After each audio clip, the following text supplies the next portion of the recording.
হাদিস দ্বারা প্রমাণিত হয় যে ব্যক্তি আল্লাহর সাথে শিরক করবে সে জাহান্নামে যাবে, আর যে ব্যক্তি আল্লাহর সাথে শিরক করবে না সে জান্নাতে যাবে। এখান থেকে আমার বক্তব্য ইতি করছি, পরিশেষে আল্লাহর কাছে দোয়া চাই যেন আমাদের সকল মুসলমান ভাই শিরক থেকে বাঁচতে পারে। তৌফিক দান করুন, আমিন। ওয়া আলাইনা ইল্লাল্লাহ। আসসালামু আলাইকুম ওয়া রাহমাতুল্লাহ। ওয়া আলাইকুম আসসালাম ওয়া রাহমাতুল্লাহ।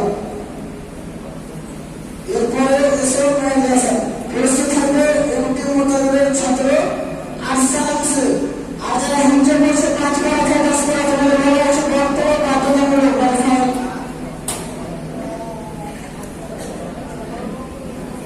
السلام عليكم ورحمة الله وبركاته. إن الحمد لله وحده والصلاة والسلام على من لا نبي بعده. أما بعد فأعوذ بالله من الشيطان الرجيم. بسم الله الرحمن الرحيم. فويل للمصلين الذين هم عن صلاتهم ساهون. শ্রদ্ধেয় সম্মানিত আজকের এই সন্ধ্যে কার্যক্রমের শিক্ষক মহাশয় ও নাজিম ভাই ও সামনে বসে থাকার জন্য ভাই সকল, আমি যে বিষয়টি নিয়ে তত মানিয়েছি সেই বিষয়টির নাম হচ্ছে আমাদের ক্ষেত্রে অলসতা। অলসতা একটি ভয়ানক ব্যাধি। অলসতা মানুষকে সৎকর্ম থেকে পিছিয়ে দেয় এবং সৎকর্ম পিছিয়ে থাকতে এক পর্যায়ে সে জাহান্নামের দলভুক্ত হয়ে যায়। আল্লাহ তাআলা কোরআনের মধ্যে সূরা মাউনের 4 থেকে 5 নম্বর আয়াতে বলেন, ফাওয়াইলুল লিল মুসাল্লিন আল্লাযীনা হুম আন সালাতিহিম সাহুন।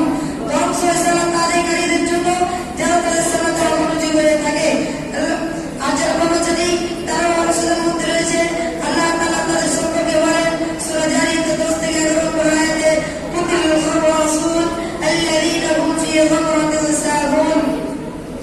কর্মচারীরা ধ্বংস যারা তাদের অমনোযোগিতায় নিমজ্জিত রয়েছে।